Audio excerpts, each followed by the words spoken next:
En esta edición de Voces Universitarias contamos con la participación de Juan Carlos Vidal Serodio.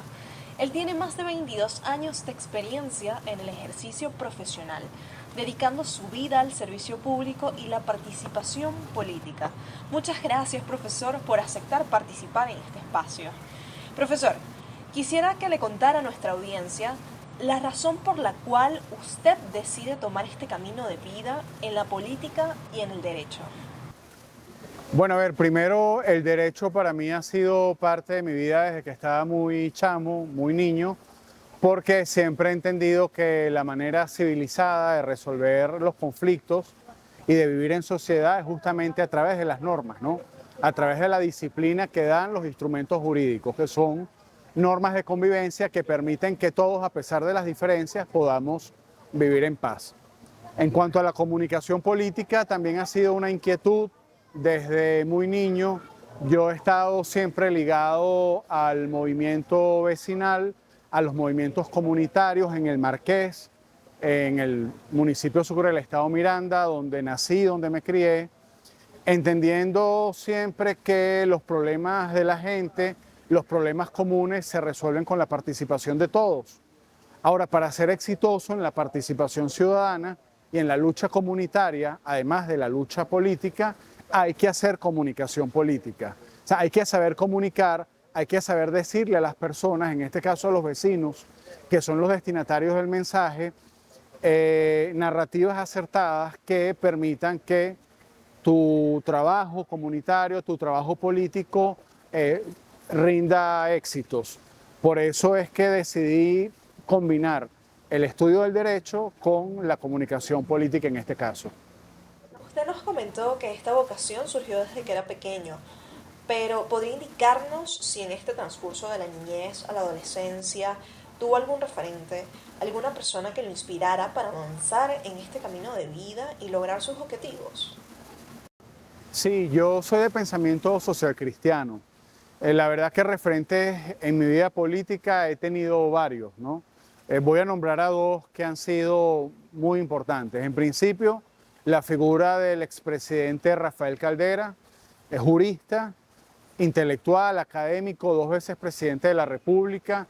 Esa combinación extraordinaria que hizo Caldera de mezclar el ejercicio académico, el derecho, las leyes con el servicio público, fue para mí muy importante en mis primeros años de vida. Y después, otro referente importante, más contemporáneo, más cercano, fue Enrique Mendoza D'Ascoli, que fue 3 veces gobernador del estado Miranda, pero antes había sido 2 veces alcalde del municipio Sucre y había sido concejal de Petare. Enrique Mendoza fue un hombre muy trabajador, muy comprometido con las comunidades, y yo tuve la suerte de conocer personalmente tanto a Enrique Mendoza en la praxis política, en el trabajo cotidiano, en el día a día, en ese trabajo de conserjería por el municipio, y tuve también la dicha de conocer personalmente al presidente Rafael Caldera. De manera que la figura jurídica, intelectual, académica de estadista de Rafael Caldera, sumada a la figura trabajadora, comprometida, comunitaria de Enrique Mendoza, fueron mis dos grandes referentes y mis inspiraciones cuando comencé en este mundo del derecho y de la política. Durante su trayectoria profesional ha ocupado cargos importantes como prefecto del municipio Sucre, subdirector de Ingeniería Municipal y concejal. ¿Cuáles han sido sus principales aprendizajes y desafíos en estos roles que son tan importantes en el estado Miranda?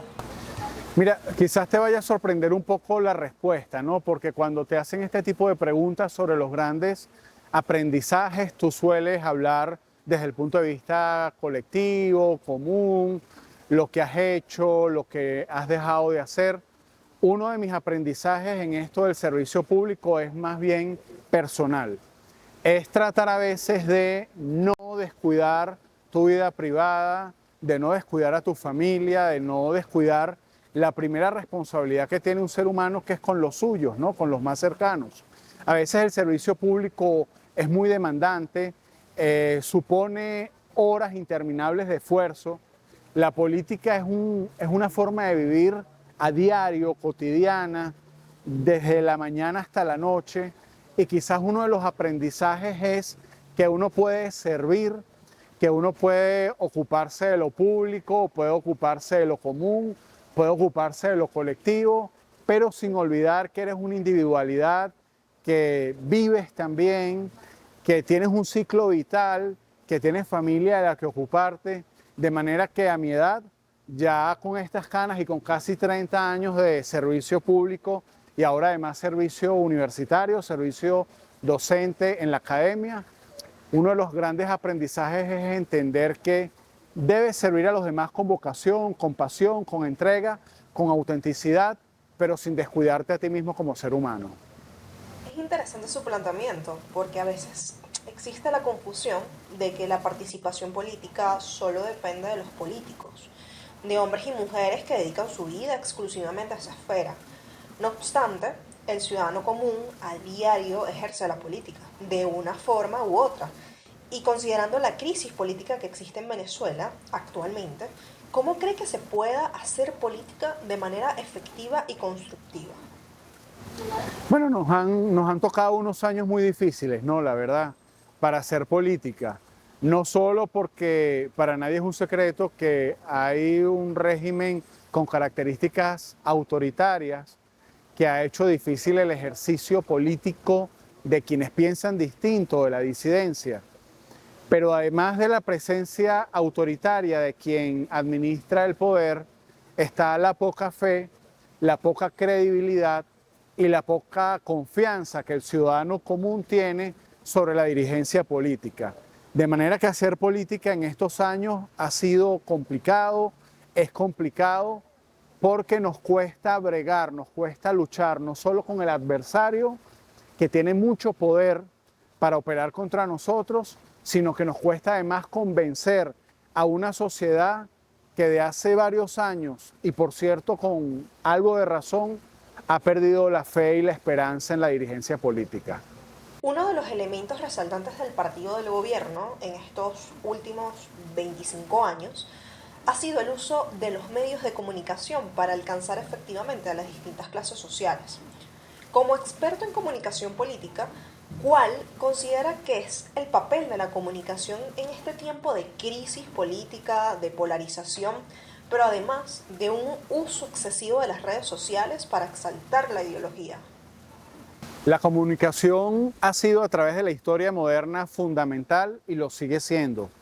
Y en este momento en nuestro país lo es aún más. La comunicación es el instrumento, es el medio, es el mecanismo a través del cual los ciudadanos nos informamos. El actual partido de gobierno ha sido especialmente talentoso y exitoso en lograr la hegemonía comunicacional, en llevarle a la gente una sola idea y una sola narrativa. Eso ha generado mucho daño porque ha generado en algunos casos ciudadanos complacientes, ciudadanos resignados, pero ha hecho más daño aún porque ha generado ciudadanos desesperanzados. Yo desde la universidad, en la academia, pero además desde la calle, me he empeñado desde hace algún tiempo en hablar y en luchar contra un mal que está padeciendo la sociedad venezolana, que es la desesperanza aprendida. Lo que decía aquel psicólogo estadounidense Marty Seligman, cuando hablaba del experimento de los perritos que se acostumbraron a perder, que se acostumbraron a que le hicieran daño, a que le dieran golpes de corriente. Eso está padeciendo la sociedad venezolana. Los ciudadanos en Venezuela nos hemos acostumbrado a que el poder nos haga daño, a que el poder nos doblegue, a que hagamos lo que quiera el poder que hagamos. Hemos perdido la fe en la participación ciudadana, hemos perdido la confianza en el voto y en este caso el papel fundamental que tiene la comunicación en general, pero más aún la comunicación social y más aún la comunicación política, es en tratar de rescatar la esperanza de la ciudadanía y hacerles entender que gracias a la participación masiva y popular se pueden producir los cambios que está demandando nuestro país. Como usted indica, la participación y el cambio son algunas de las palabras que últimamente se están mencionando. Sin embargo, desde la academia y consultoras políticas comparten resultados alarmantes con respecto a la apatía que existe entre los jóvenes, los adultos y las personas de la tercera edad para participar en la política. A su parecer, ¿cuál es la importancia de participar en la toma de decisiones? La razón fundamental es entender que los grandes cambios que se producen en una sociedad se producen es gracias a la participación masiva de la gente. Me permito citar a un intelectual, un académico de pensamiento social cristiano, rector fundador de la Universidad Monte Ávila, el profesor Enrique Pérez Olivares. Él recordaba que los grandes cambios sociales, económicos, políticos y hasta culturales se alcanzan a través de la participación. La importancia de convencer a la gente de la necesidad de participar radica en que la sociedad venezolana entienda que no va a haber cambio ni solución mágica, que todo cambio, que toda solución a la crisis pasa por la participación masiva de la gente. De manera que, te reitero, cumple un rol fundamental la comunicación política y la comunicación de los políticos, de la dirigencia, haciéndole ver al ciudadano de a pie la importancia de participar. Ahora, me preguntabas cuál es el secreto. El secreto tiene que ver con hablarle con la verdad a la gente, en decirle cuando la situación es compleja que la situación es compleja, no generarle grandes expectativas que pueda hacer que el ciudadano espere algo que en la práctica no se puede realizar. Hay que hablarle a la gente con la verdad. Hay que decirle que estamos en una situación de minusvalía, porque aunque somos una gran mayoría que ronda el 80-85% de la gente que quiere cambio, en la práctica hay mucha desesperanza, hay cansancio. Tenemos a más de 7 millones de compatriotas venezolanos, no en la diáspora, desplazados porque se tuvieron que ir del país en muchos casos obligados por las circunstancias. De manera que el éxito de la comunicación en este caso es decirle la verdad a la gente, que entiendan que la realidad es compleja, es de crisis, pero que en todo caso sí hay una solución. Como experto en comunicación política, usted nos comentó sobre la relevancia que esto posee en la participación ciudadana para lograr un cambio beneficioso en la política del país. Ahora bien, como abogado, ¿cuál cree que deben ser las aptitudes o las acciones que deben ejercer ustedes para motivar un cambio desde el paradigma constitucional? Bueno, a ver, yo creo que el derecho y los abogados tenemos un rol fundamental en esto del cambio constitucional y el cambio fundamentado en las leyes, el cambio jurídico, ¿no? Y lo primero que creo que tenemos que hacer es en ocasiones quitarnos la corbata, salir de la academia, salir de las aulas de la universidad y también salir de los tribunales y entender que hay un ciudadano común que está en la calle que muchas veces no nos entiende y que el derecho, así como pasa con las computadoras o pasa con los teléfonos, que el derecho ha evolucionado y que el derecho se ha modernizado y que muchas veces el mejor pleito es el que se soluciona extrajudicialmente fuera de los tribunales en sede conciliatoria, en sede amistosa. De manera que los abogados tenemos además el reto de acercar el derecho a la gente, acercar el derecho a las comunidades y entender que la ley y el ordenamiento jurídico va a jugar un papel importante en el cambio siempre y cuando el ciudadano lo entienda y lo comprenda y lo asimile. Su vida ha sido un vaivén entre las aulas de la universidad y las calles de Caracas. ¿Cuál considera que es su mayor logro en el ámbito político? Wow, yo creo que mi logro, y no sé si estoy muy joven aún para hablar de legado, ¿no? Pero sí creo que mi testimonio más importante ha sido el entender que se puede hacer política desde el respeto y desde el prestigio político. O sea, nosotros podemos hacer política sin ofender al adversario. Nosotros podemos hacer una denuncia sin descalificar al responsable de la situación que genera la denuncia. Creo que el aporte de Juan Carlos Vidal en el municipio Sucre y un poco más allá en el estado Miranda ha sido el de hacer política con propuestas, con programas.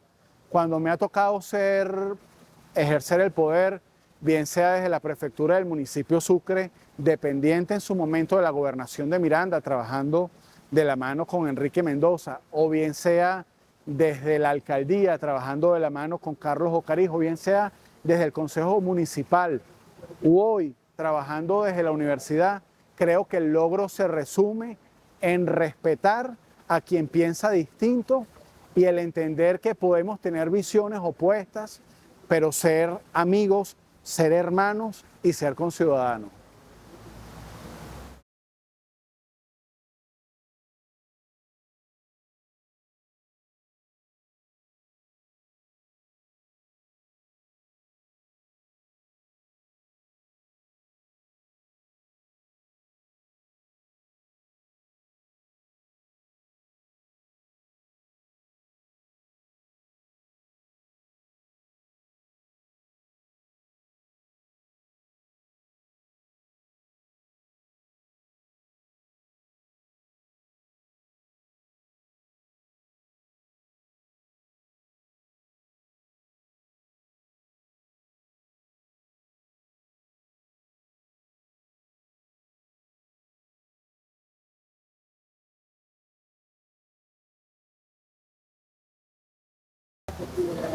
A ver, no deja de preocuparme porque de esa interacción con los jóvenes he sacado algunas conclusiones, ¿no?